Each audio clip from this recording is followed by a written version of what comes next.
3 जून 2017 गुजरात के अहमदाबाद का ओढ़व सिटी। रात करीब 8 बजे करीब 40 साल का एक शख्स मकान नंबर T147 के सामने टकटकी लगाए खड़ा था।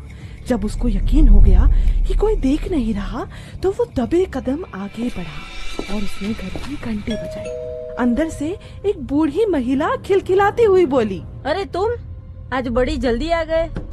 आ रही हूँ, रुक जा, रसोई में हूँ।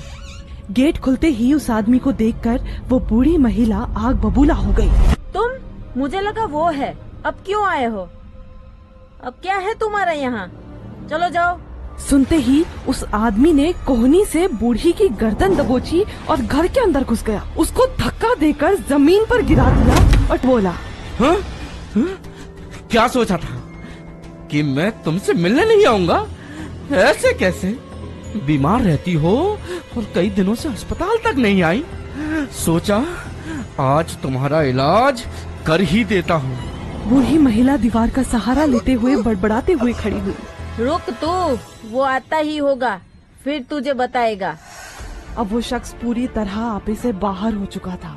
झट से उसने अपने झोले से कुल्हाड़ी निकाली और हंसते हुए बूढ़ी की तरफ बढ़ते हुए बोला, वो क्या बताएगा? आज तो उसकी अकल ठिकाने लगानी है। बहुत बीच में आ रहा था।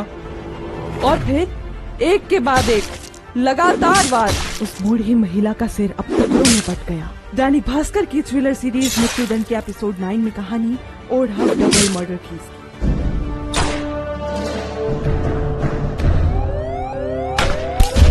आंखों में वहशी चमक लिए उस शख्स ने चेहरे पर लिपटे खून को पोंछा और लाश को घसीटते हुए किचन की तरफ ले गए। डाइनिंग हॉल से लेकर किचन तक पूरा फर्श लाल हो गया।